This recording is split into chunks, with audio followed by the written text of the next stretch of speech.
Magandang araw po sa inyong lahat.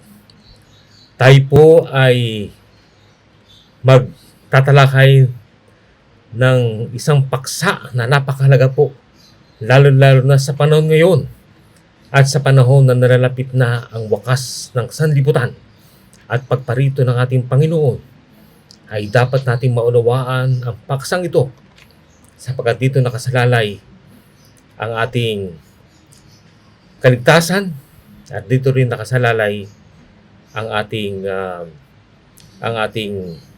ah, pagtatatak na nais na gawin sa atin ng ating Panginoon, at ang tayo po ay mabuhusan ng kapangyarihan ng Banal na Espiritu para po tayo ay makasalubong at makalipat sa langit sa pagparito ng ating Panginoon. Ang ating paksa po ngayon ay Thus saith the Lord, o ito ang sabi ng Panginoon. Ang sabi po sa atin dito sa Testimony Volume 9, page 16, dapat silang tumayo sa salitang buhay na susulat. Ito ang tanging saligan kung saan sila makatatayo ng matatag. So, makatatayo pala tayo ng matatag kapag tayo po ay nakadepende o tumatayo tayo sa salitang buhay kung ano po yung nasusulat, yung tinatawag na Thus saith the Lord. Napaka-importante po yan, lalo-lalo na sa nalalapit na pagparito ng ating Panginoon at sa nalalapit na kawakasan ng panahon. Ay dapat ang mga lingkod ng Panginoon ay nakatayo doon sa tinatawag natin Thus saith the Lord, o ito ang sabi ng Panginoon. At ang sabi sa atin sa Prophet and Kings Tagalog 119, hindi sila magsasalita ng sariling salita, kundi buhat sa isa higit na dakila sa mga hari sa lupa. Ito po ay walang iba kundi ang ating Panginoong Hesus. Ang pangusap nila ay mga lingkod ng Diyos, ay magiging ito ang wika ng Panginoon. Kaya makikilala natin ang tunay na lingkod ng Panginoon kapag hindi sila nagsasalita ng sariling salita, kundi nakabatay sila sa ito ang wika o ito ang sabi ng Panginoon. At hindi sila dumidepende sa kanilang sariling pagkaunawa ng kasulatan o sariling kuro-kuro, sariling idea o interpretasyon ng banal na kasulatan na hindi naman nakabatay sa Thus saith the Lord, o ito ang sabi ng Panginoon. Ang sabi sa atin sa Acts of the Apostles, page 68, ang sabi po ay ito ang sabi ng Panginoon, ay hindi dapat isang tabi dahil sa ito ang sabi ng iglesia o ito ang sabi ng estado. Ang korona ni Kristo ay dapat itaas na mataas sa mga diadema ng mga makalupang makapangyarihan. Napakalino po na yung kung ano ang sabi ng Panginoon ay dapat ito ang manguna. Ito ang dapat masunod at hindi ang kung ano ang sabi ng iglesia o kung ano ang sabi ng estado. Dapat po ang pinakamataas na dapat nating paniwalaan ay kung ano ang sinasabi ng Panginoon. Kaya po sabi sa Isaiah 55:10-11, so my word that comes from my mouth will not return to me empty, but it will accomplish what I please, and I will prosper in what I send it to do. So anumang ang salita ng Diyos na lumalabas sa bibig ng ating Panginoon ay hindi babalik sa Kanya na empty, kundi isasagawa nito kung ano ang nais ng Panginoon, at ito ay isa sa katuparan ng ating Panginoon. Ang sabi sa Christ Object Lesson, page 109, ngunit ang mga imbento o katha ng tao ay hindi lamang hindi mapagkakatiwalaan, kundi mapanganib, sapagkat inilalagay nila ang tao kung saan ang Diyos dapat. Inilalagay nila ang mga salita ng mga tao kung saan dapat ay ganito ang sabi ng Panginoon. Kaya pala yung mga invento po, mga kata-kata, sariling kuro-kuro ng mga tao ay hindi po yan mapagkakatiwalaan. At hindi lang mapagkakatiwalaan kundi mapanganib pag tayo magtitiwala sa mga sabi-sabi ng mga tao. Ang kailangan po, ang sabi po doon ay dapat ilagay natin ang mga salita ng mga tao kung saan dapat ay ganito ang sabi ng Panginoon. Kaya sabi sa atin sa Mateo 15:8-9, "These people honors me with their lip. These people honor me with their lips, but their heart is far from me. In vain do they worship me, teaching as doctrines the commandments of men." At sa isang aklat po, yung tinatawag na Darkness Before Dawn, page 37.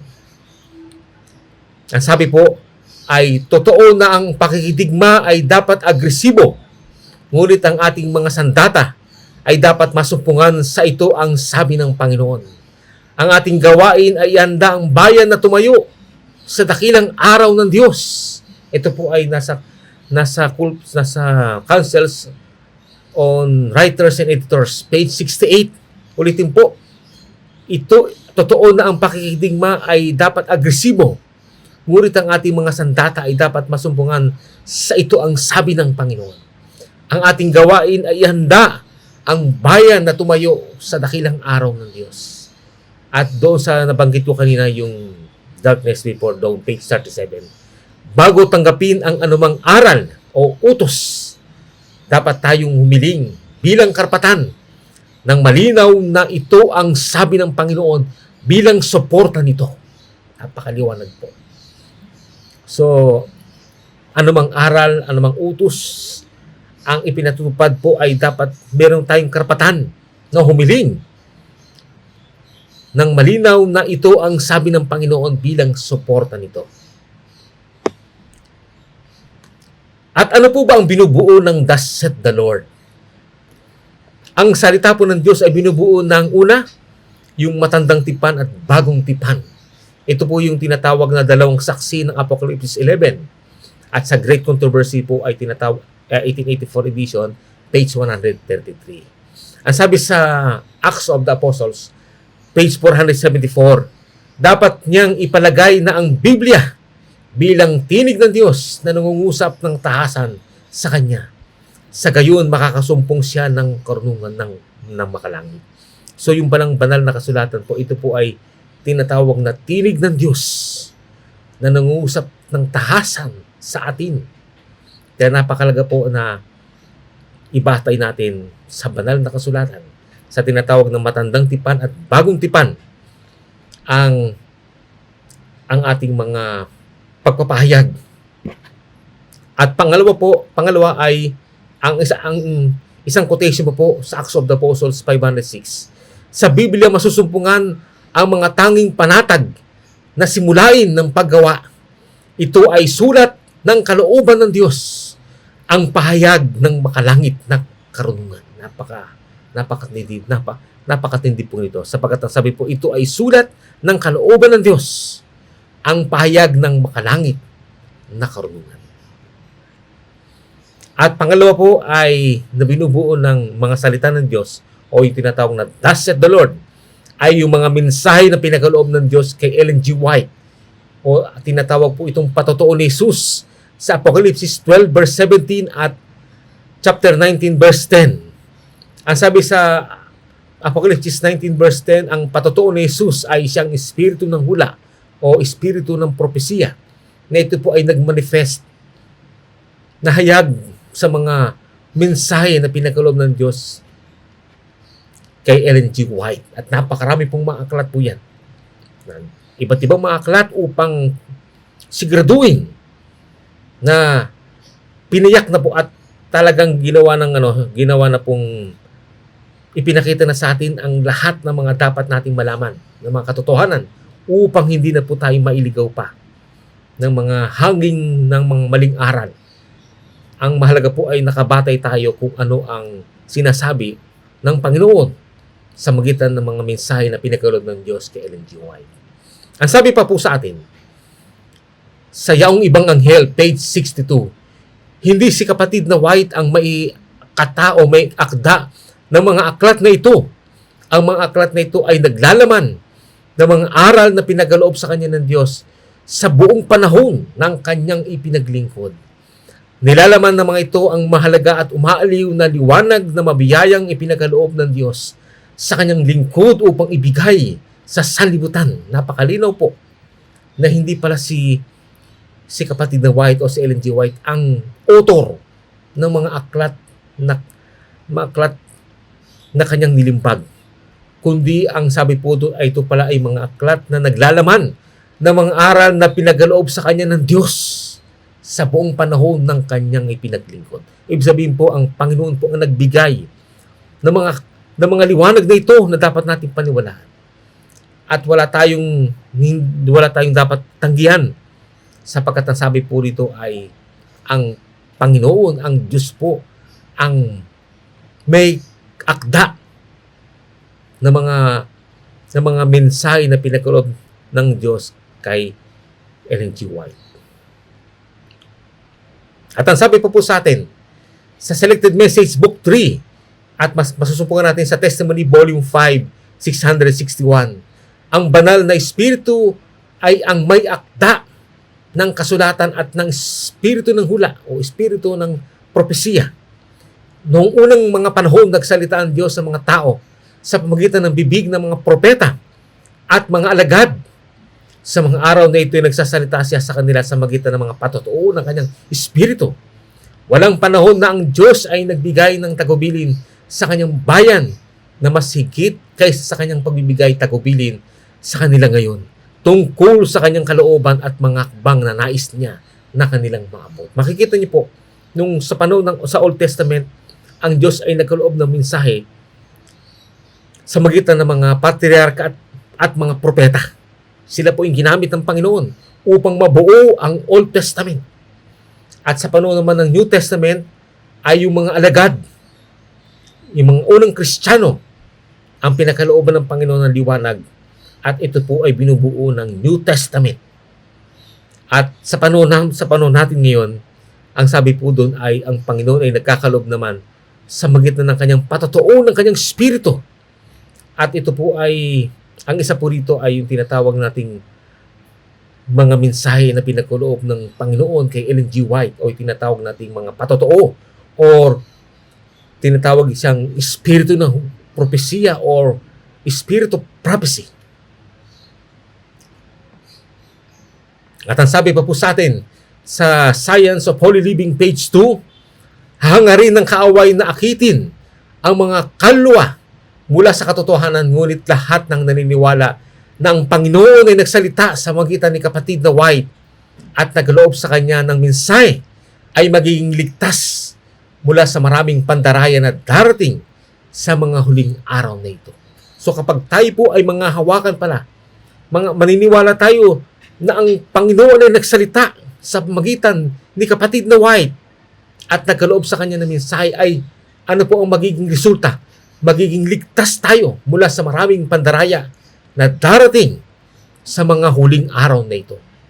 Kaya ang sabi po dun sa Colporteurs Ministry ay the truth that has stood firm against the attacks of the enemy for more than half a century must still be the confidence and comfort of God's people. At ang sabi po sa Colporteurs Ministry, page 130, yaong gumagawa ng maingat na pag-aaral ng mga tagubiling nakapaloob dito at tatanggap nito mula sa Panginoon ay maingatan mula sa pagtanggap ng maraming mga kamalian na pinakikilala. Yaong mga tumatanggap ng mga katotohanang nakapaloob sa mga aklat na ito ay hindi madadala sa mga maling landas. Napakalinaw po na kapag tinanggap natin yung mga katotohanan na ipinagkaloob ng Panginoon at nakapaloob sa mga aklat na nilimbag ni Ellen G. White, sabi po doon ay hindi tayo madadala sa mga maling landas. At kapag hindi po tayo naniwala sa mga mensahe na pinagkaloob ng Diyos kay Ellen G. White, ano pong mangyayari sa atin?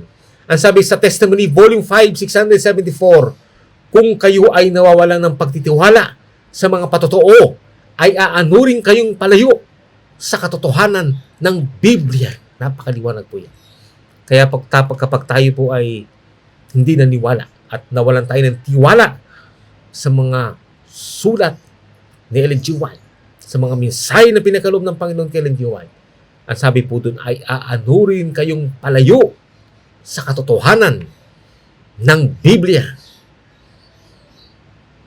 Kaya sabi sa Selected Message Book 1, page 29, hindi ako sumusulat ng kahit isang artikulo sa papel na naghahayag ng aking sariling kuro-kuro. Ang mga ito ay kung ano ang ipinakita sa akin ng Diyos sa pangitain. Kaya po, napakaliwanag po na si Ellen G. White pala ay hindi sumulat ng isang artikulo, ng kahit isang artikulo na na naghahayag ng kanyang sariling kuro-kuro, kundi ito pala ay kung ano ang ipinakita sa kanya ng Panginoon, ng Diyos sa pangitain. At ang sabi po doon, binigyan po ito ng diin dito po sa letter 50, January 30, 1906. Ang sabi po, one error after another pressed in upon us. Ministers and doctors brought in new doctrines. We would search the scriptures with much prayer, and the Holy Spirit would bring the truth to our minds. And the power of God would come upon me, and I was enabled clearly to define what is truth and what is error. I would be taken off in vision, and explanation would be given me. All these truths are immortalized in my writings. The Lord never denies His word. Men may get up scheme after scheme, and the enemy will seek to seduce souls from the truth. But all who believe that the Lord has spoken through Sister White and has given her a message will be safe from the many delusions that will come in these last days. Sabi po, kung titingnan natin sa Tagalog po, ay meron palang mga kamalian na ay pinipresenta sa atin. Ang mga pastor at mga manggagamot ay nagdadala ng mga bagong mga aral. Dapat tayong magsaliksik ng mga kasulatan na mayroong maningas na pananalangin. At ang banal na espiritu ay dadalhin ang katotohanan sa ating mga isipan.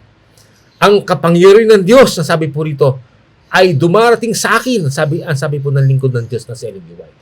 And ako ay binibigyan ng kakayahan na malinaw na maipaliwanag kung ano ang katotohanan at kung ano ang mali. At ako ay dinadala sa pangitain, at ang mga paliwanag ay pinakakaloob sa akin. Lahat ng mga katotohanan ito ay binibigyang buhay sa aking mga sulat. Ang Panginoon kailanman ay hindi tinatanggihan ang kanyang salita. Maaring ang mga lalaki ay maaring gumawa ng mga pakana sa bawat pakana. Ngunit at ang kaaway ay magangad na akitin ng mga kaluluwa mula sa katotohanan. Subalit lahat ng mga naniniwala o sumasampalataya na ang Diyos, na ang Panginoon ay nagsalita sa pamamagitan ni kapatid na White at nagkaloob sa kanya ng mensahe, ay magiging ligtas o magiging panatag mula sa maraming mga pandaraya na darating sa mga huling araw na ito. Napakaliwanag po. Letter 50, January 30, 1906.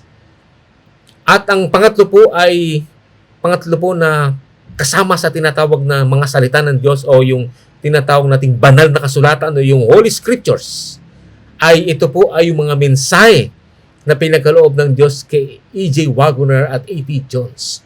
Tinatawag po itong panampalataya ni Jesus sa Apocalypse 14 verse 12. Ang sabi sa Ellen G. White 1888 Materials page 367, ang mensahe ni Jones at Waggoner na pinagkaloob sa bayan sa mga pagpupulong na ipinahayag sa malinaw ng mga paraan ay ang panampalataya ni Jesus. Yung pala mga mensahe na pinagkaloob ng lingkod na si E.J. Waggoner at A.T. Jones. Ito pala po ay Sabi po dun ay ang pananampalataya ni Jesus. Ito yung tinatawag na faith of Jesus. At yan po ang isa sa mga misyon ng tinatawag natin ng Faith of Jesus Ministry ay iparating ang mga mensahe ng Panginoon sa pagitan ni A.T. Jones at ni E.J. Wagner. At ang sabi sa atin sa Ellen G. White 1888 Materials, page 1208, ang sabi, ay ibinangon ng Panginoon sina kapatid na Jones at Wagner na ipahayag ang mensahe sa sanlibutan upang ianda ang bayan na tumayo sa araw ng Diyos. Napakaliwanag po yan. Na ang layunin pala kung bakit ibinangon ng Panginoon sina kapatid na Jones at Wagner at ay upang ianda ang bayan na tumayo sa araw ng Diyos. Kaya makikita niyo po yung iba't ibang mga aklat katulad ng The Consecrated Way to Christian Perfection by A.T. Jones, The Everlasting Covenant by E.J. Wagner, The Divinity of Christ, E.J. Wagner, Prophetic Lights by E.J. Wagner, The Honor Due to God, ito po ay E.J. Wagner, at The Glad Tidings by E.J. Wagner. At marami pang mga aklat po na kapag binasa po ninyo ay ihahanda tayo at ito po ay mai-practice sa buhay. Ma-internalize at maging ang mensahe po ay maging practical na mensahe sa ating buhay. Ay ito po ay magkakabisa at tayo po ay ihahanda nito upang tumayo sa araw ng Diyos. Ang sabi sa atin sa Ellen G. White 1888 Materials, Volume 3, 1353, nagkaloob ang Diyos kina kapatid na Jones at Wagner ng mensahe para sa bayan. Kapag itinakwil ninyo ang mensahe na dala ng mga taong ito, ay itinatakwil nyo si Kristo ang nagkaloob ng mensahe. At malino po, nasabi po rito, ang malino po na ang salita ng Diyos o Thus said the Lord ay binubuo ng Biblia. Ito po yung tinatawag na Old and New Testament.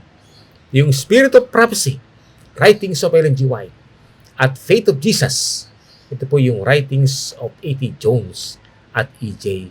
Wagner. Kaya nga, malino po na si Kristo po ang nagkaloob ng mensahe sa kanilang tatlo. At kapag itinakwil natin ang mensahe nila,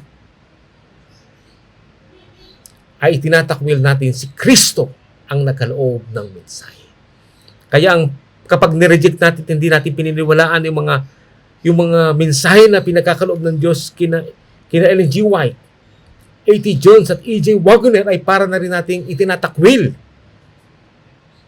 ang ating Panginoong Jesucristo ang siyang nagkaloob ng mensahe.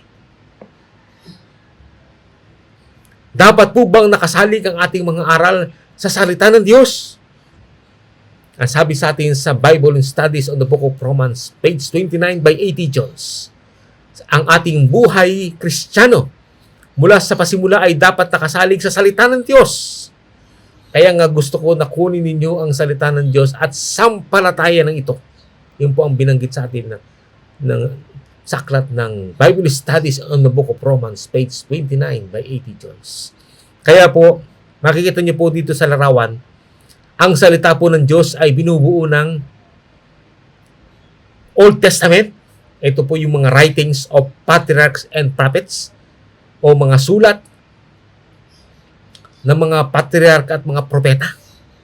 Yung New Testament, ito naman po ay mga sulat ng mga alagad o ng mga apostoles. At ang isa pa po ay yung Spirit of Prophecy. Ito naman po yung mga writings of Ellen G. White. At yung Faith of Jesus naman, ito ay writings at saka sermons of A.T. Jones and E.J. Wagner. At sa apat na pong yan, ang nakasentro po ay ang ating Panginoong Jesucristo.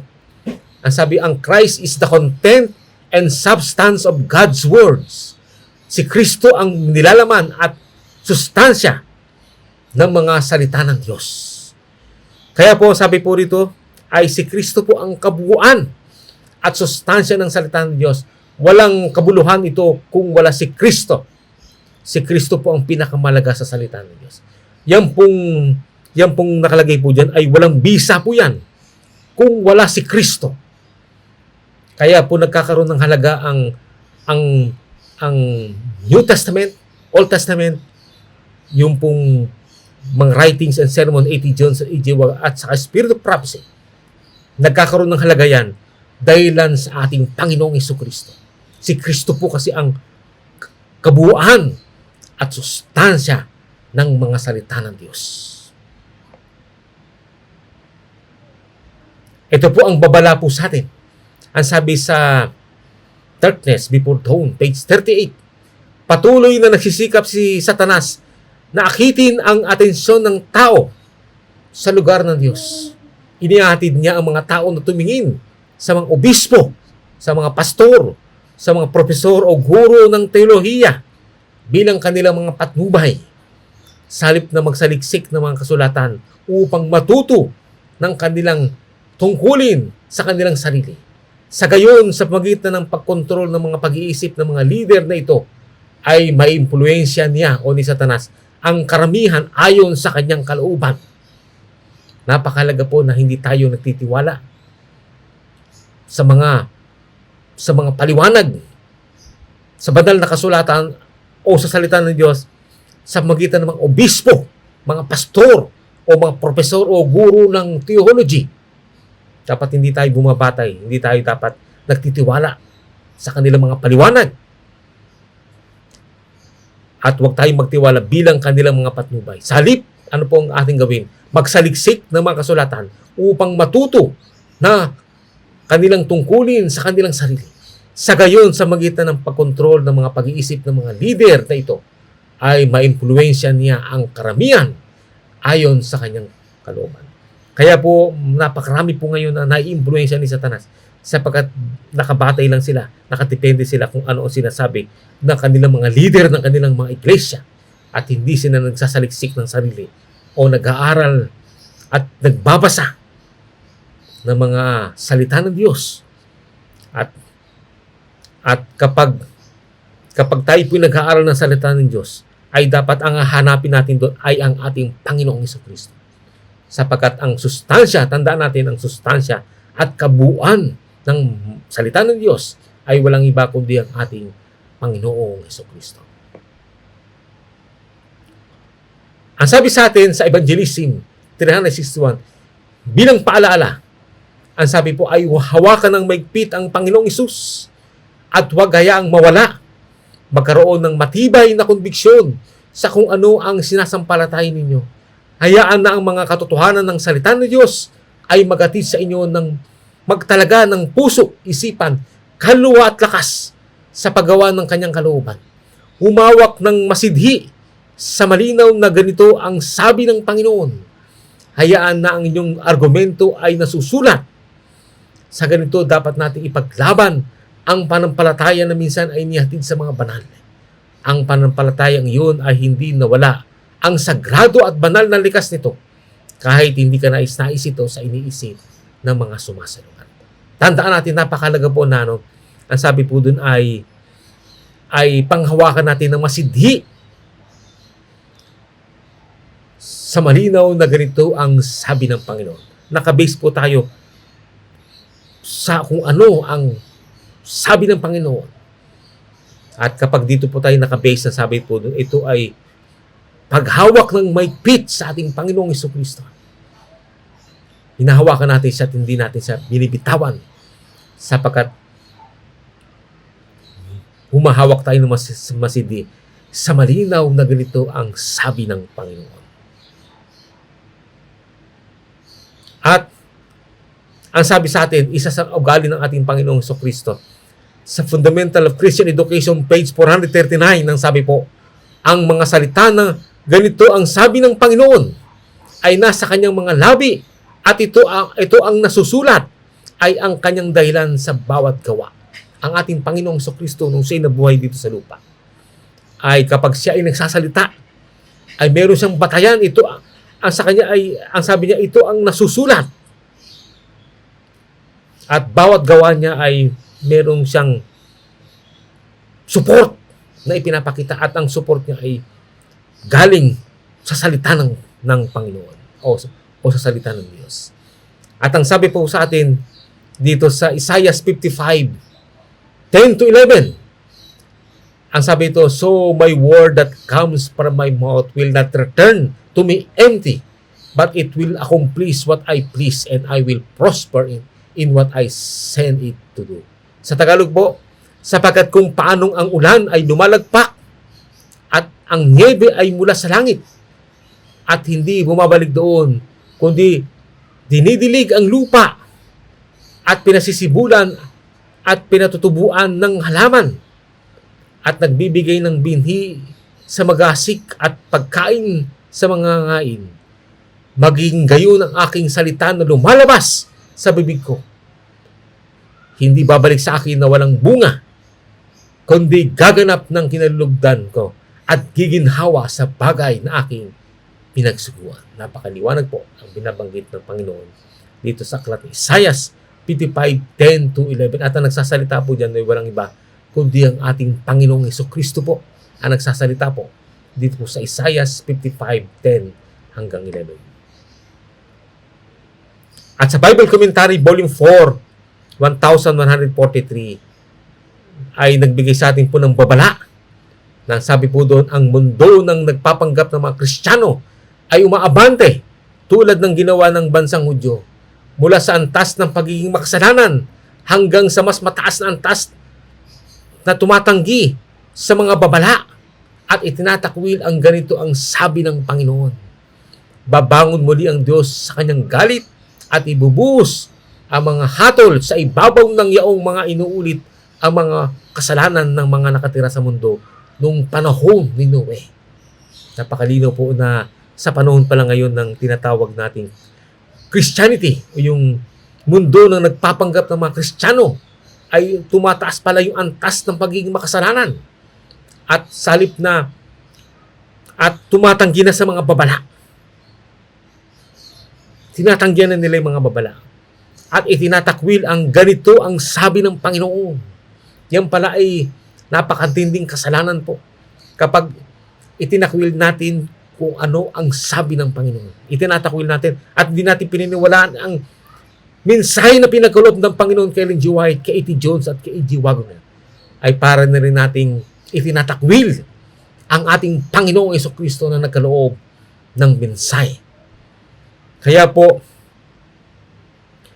sabi po doon ay babangon. Ano po ang gagawin ng Panginoon? Dahil sa patuloy na pagtanggi ng mga tao sa ganito ang sabi ng Panginoon. Ay sabi po na babangon muli ang Diyos sa kanyang galit at ibubuhos ang mga hatol sa ibabaw ng yaong mga inuulit ang mga kasalanan ng mga nakatira sa mundo noong panahon nito. Ibubuhos pala ng Panginoon ang kanyang mga salot. Ang tinatawag nating 7 huling salot upang puksain. At kasama na po dyan yung iba't ibang mga tinatawag na kalamidad. Yung mga iba't ibang mga nangyayari sa ating sanlibutan. Yung pagkakaroon ng mga nakakahawang sakit. Yan po ay ang tawag po dyan ay mga hatol ng Diyos dito sa lupa upang gisingin ang mga tao na umalis sa antas ng pagtanggi sa mga babala at sa pagtakwil ng ganito ang sabi ng Panginoon. Dapat natin pong tanggapin kung ano po ang sinabi ng Panginoon mula sa kanyang mga aklat, sa banal na kasulatan, sa Spirit of Prophecy, at sa Faith of Jesus. Yan po yung tatlong yan. Ang ating batayan, yung tinatawag nating pundasyon ng katotohanan o yung tinatawag na salita ng Diyos na dapat nating tayuan at hawakan. At ang sabi sa atin sa Bible Commentary Volume 5, 1083, yung mga tumatanggi sa sumunod sa ganito ang sabi ng Panginoon ay walang maidadaylan upang magbigay ng walang puknat na pagtutol sa salita ng Diyos. Kaya yung palang mga tumatanggi na sumunod sa ganito ang sabi ng Panginoon, makapakalinaw na sinabi na marami pang dahilan. Marami pang dinadahilan. At pinipilit na baluktutin at pinipilit na i-reason o ikatwiran na yung sinabing yun ay hindi na applicable sa ating panahon. O kaya yung sinabi ni Ellen G. White ay hindi na angkop sa ating panahon. Yan po ay mga pagtanggi sa salita ng Panginoon. Yun ay mga tinatawag natin mga pagdadahilan na ang ibig sabihin po nito ay idinadahilan pa upang magbigay ng walang puknat na pagtutol sa salita ng Diyos. Kaya napakatindi po yan. Napakatindi po yan. Kaya nga sabi sa atin sa Christ and in His heavenly sanctuary, page 109, a message was sent from heaven to the world in Noah's day, and their salvation depended upon the manner in which they treated that message. So ang kanila palang kaligtasan ay nakadepende sa paraan ng kanilang pagtrato sa mensahe, because they rejected the warning, sapagkat itinakwil nila ang babala. The Spirit of God was withdrawn from the sinful race, and they perished in the waters of the flood. Sapagkat itinakwil nila ang mga babala, ang Espiritu ng Diyos ay inalis, winidraw mula sa mga makasalanang lahi, at sila ay napahamak sa tubig ng baha. Ito po yung panahon ni Noe, at ito po ay magaganap sa ating kapanahon ngayon. Kapag tayo po ay patuloy na tatanggi sa kung ano ang sabi ng Panginoon mula sa banal na kasulatan, Old and New Testament, the writings of Ellen G. White, and also the writings and sermons of E.J. Wagner and A.T. Jones, kapag tumanggi po tayo dyan, ang sabi po doon ay makakatulad tayo sa nangyari noong una, noong panahon ni Noe, na kung saan halos lahat ng tao, di ba na lamang sa 8 ang napahamak at nangamatay sa dilubyo. At ang pinaka-apila po sa atin ay, ang sabi sa Councils and Writers and Editors, page 17, ang mga lathala na tumutungo sa mga libu-libong mga mambabasa ay dapat nagpapakita ng kadalisayan, pag-aangat at pagpapakabanal ng kaluluwa, katawan at diwa sa bahagi ng manunulat. Ang panulat ay dapat gamitin bilang mga kasangkapan ng paghahasik ng binhi tungo sa buhay na walang hanggan. Ganito ang sabi ng Panginoon. Napakahalaga po ito. Na kung tayo man ay susulat ng mga lathala, o tayo po ay magkakaloob ng mensahe na katulad ng ginagawa natin ngayon, ay dapat ang basihan natin ay ganito ang sabi ng Panginoon. Kaya po ang inyong lingkod po, halos binabasa ko lang kung ano ang nakasulat, at hindi tayo nagpapaliwanag, hindi ako nagpapaliwanag ng salita ng Diyos sa sariling katha o sa sariling kuro-kuro, kundi kung ano ang sinabi ng Panginoon. Doon po tayo bumabatay, at yun po ay isa sa katangian ng tinatawag nating tunay na lingkod ng Diyos. Kapag ang lingkod ng Diyos ay tunay, dapat nakabatay lamang sa kung ano ang thus saith the Lord, kung ano ang sabi ng Panginoon. At ang sabi sa Testimony to Ministers, page 118, anumang bahagi ng paksa na ilahalahad, itaas si Jesus bilang sentro ng lahat ng pag-asa. Bagamat nakabatay tayo sa tinatawag na thus saith the Lord, ngunit kung hindi naman natin inilalahad at hindi natin tinataas ang ating Panginoong Jesucristo bilang sentro ng lahat ng pag-asa, tayo po ay huwad na lingkod ng Diyos. At makikita natin sa mga pangaral po ngayon, makikita natin sa mga pangaral ng mga iba't ibang mga tele-evangelist o kaya mga mangaral, kapag hindi nila itinataas ang Panginoong Jesucristo at hindi nakabatay sa thus saith the Lord ang kanilang mga sinasabi, yun po ay huwad ng mga ngaral. At ang sabi sa atin sa Selected Message Book 1:155, ang layunin ng lahat ng ministeryo ay itago ang sarili.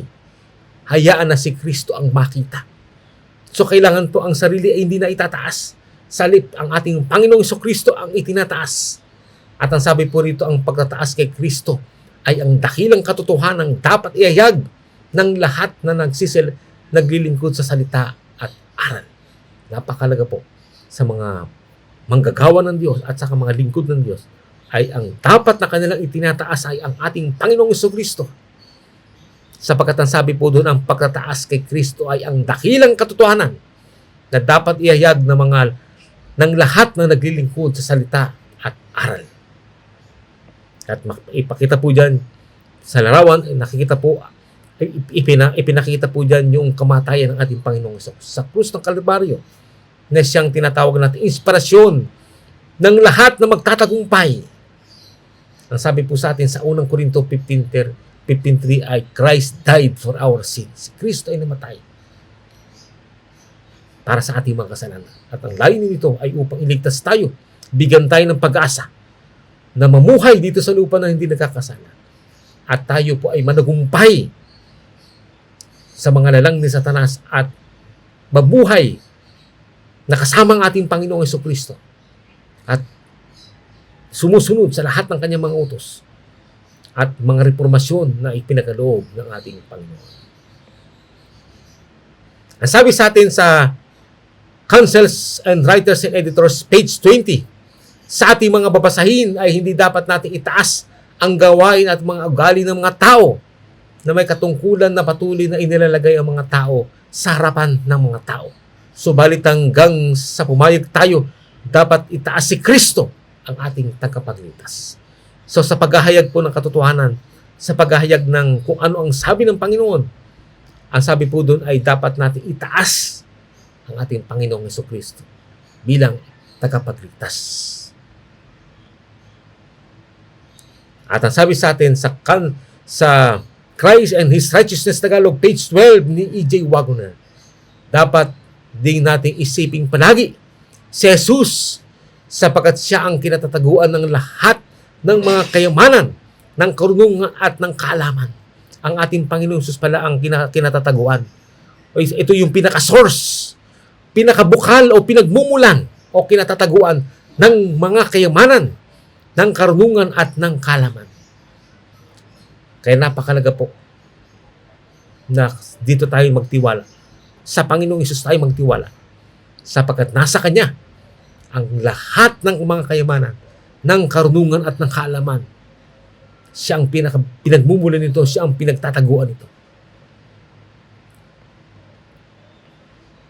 At ating pong pansinin, ang sabi sa atin ay sana po lahat ng ating mga lathala o mga pangangaral o mga pagpapahayag ng katotohanan sa magitan ng paggamit ng panulat o tinig o sa magitan ng YouTube o internet, hayaan natin na ang ganito ang sabi ng Panginoon ang mangibabaw at ang Panginoong Hesus po ang maging numero 1, sentro maitaas, mapagmasdan at isipin palagi ng mga bumabasa, nakikinig at nanonood.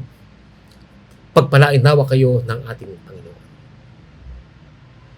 At dito po sa larawang ito ipinapakita na worthy is the Lamb, karapat-dapat ang kordero na bigyan ng lahat ng kalulatian, karangalan at pagpapuri ay dapat maituon lahat sa ating Panginoong Jesucristo. Kaya nga sabi po rito ay worthy is the Lamb. Ito po ay sa Revelation 5 verse 11.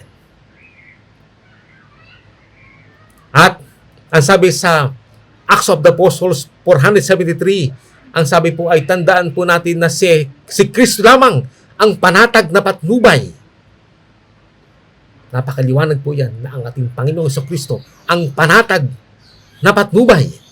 At ang sabi sa Acts of the Apostles 507, siya si Pablo ay kumapit sa krus ni Kristo bilang kanyang nag-iisang garantiya ng tagumpay. So ang ating Panginoon Jesus po, yung krus ni Kristo, yung kamatayan ng Panginoon sa krus ng Kalbaryo, ay ito pala isang garantiya ng tagumpay. At sa The Glad Tidings, page 43 ni E.J. Wagner, ang sabi po, sa pamagitan lang ng pag-iingat ng salita ng pagtiyaga ni Kristo, ang tao ay maiingatan mula sa tukso na dumarating sa buong sanlibutan. Ibig sabihin po, kung tayo po ay mananatili sa salita ng salita ng ating Panginoon, yung mga mensahe na kanyang pinagkaloob sa banal na kasulatan, sa yung mga mensahe na pinagkaloob sa mga patriarka at mga propeta, ang tawag po doon ay Old Testament, at mga mensahe na kanyang pinagkaloob naman sa mga alagad.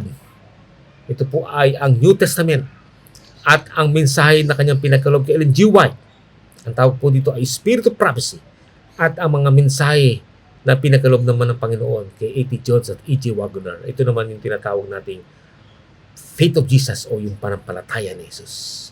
Kaya po, ang sabi po doon sa larawan, I am safe with you, Jesus. Tayo po ay panatag kapag tayo po ay nakatayo o nakasalig sa ating Panginoong Jesucristo.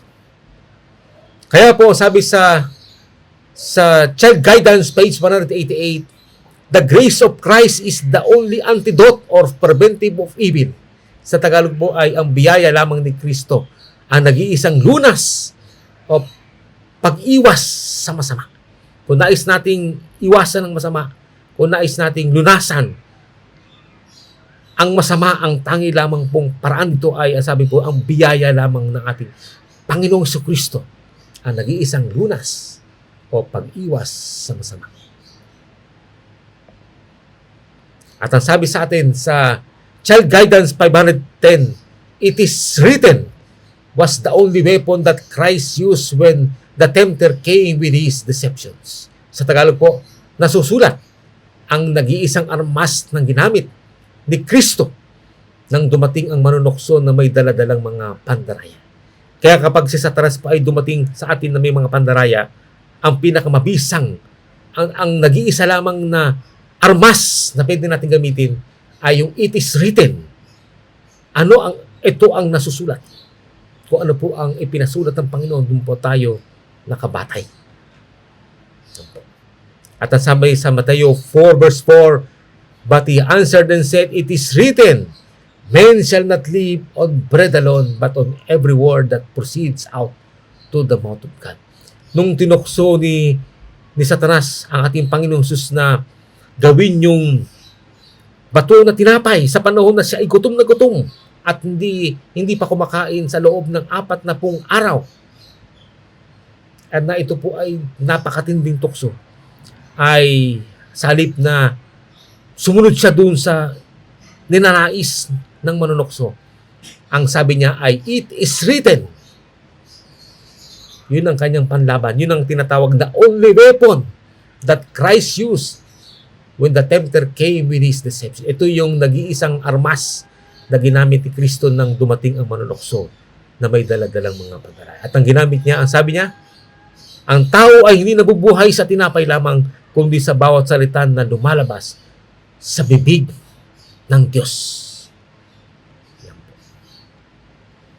At paalala po sa atin, Christ Object Lesson 127. Ang sabi po sa atin, kapag may mga bagong katotohanan na dumarating, tandaan natin ito. Kapag kasi ngayon po, lalo na sa panahon natin ngayon, ay may mga sinasabi nilang bagong katotohanan doon na dumarating. Ito po ang dapat nating tandaan. Ang sabi po, in every age, there is a new development of truth, a message of God to the people of that generation. The old truths are all essential. New truth is not independent of the old, but an unfolding of it. It is only as the old truths are understood that we can comprehend the new. Sa Tagalog po, sa bawat panahon ay may bagong pagtubo o paglaki ng katotohanan. Isang pabalita ng Diyos sa mga tao ng saling lahing yaon. Ang luma o matatandang katotohanan ay mahalagang lahat. Ang bagong katotohanan ay hindi independyente o hiwalay sa luma, kundi isang paghahayag niyon. Kapag naunawaan lamang natin ang mga lumang katotohanan, magagawa natin maunawaan ang bago. So yung palang mga bagong katotohanan ay hindi dapat taliwas dun sa mga old truths, kundi ito po ay tinatawag na ay paglaki o pagtubo lang, o sabihin ito ay mas malawak. mas malawak, ngunit hindi sumasalungat doon sa mga old truths na itinatag na ng Panginoon. Yung ang tawag po yung mga luma o matatandang katotohanan ay mahalagang lahat. Ang bagong katotohanan ay hindi independyente o hiwalay sa luma, kundi isang paghahayag niyon. Kapag naunawaan lamang natin ang mga lumang katotohanan, magagawa nating maunawaan ang bago. Kaya po, sana po sa ating nabasa ngayon, at lalo na po sa ating panahon ngayon na marami mga hanging aral ang dumarating, at napakarami po, nakakalungkot po, marami po mga reformador, mga hirang o mga Adventista ang naniniwala po at nadadala doon sa mga hanging aral na dumarating sa ating Panginoon na hindi nakabatay sa kung ano ang sabi ng Panginoon. Hindi nakabatay sa panatag na salita ng Panginoon. Ito ay Bible, Spirit of Prophecy at Faith of Jesus. At nagbatay lang sila sa kanilang sariling mga haka-haka, sa kanilang mga sariling kuruko, na hindi dapat natin po yan paniwalaan. At ang dapat natin paniwalaan kung ano ang sabi ng Panginoon. Kaya po, sana po ay sa ating naipagkaloob ngayon ay makita natin at manindigan tayo, makatayo tayo na hindi nauuga at hindi tayo madaling nagpahapay-hapay, kundi nakatindig tayo kung ano ang katotohanan. At kapag naganap na po yan at nagmanifest na ang Panginoon sa ating mga sarili, ang ugali ni Kristo ay nakita na sa ating buhay, at ang lahat ng katotohanan ay ating naunawaan at nang hawak tayo rito at nanindigan tayo sa kung ano ang sabi ng Panginoon, ay ang tatak ng Diyos ay ilalagay sa ating mga noo at tayo po ay makakabilang doon sa mga tao na madadatnan ng Panginoon o sa kanyang pagparito, o doon sa mga mamamatay ngunit bubuhayin na maghuli ng ating Panginoon at ililipat mula dito sa lupa patungong langit upang magmana ng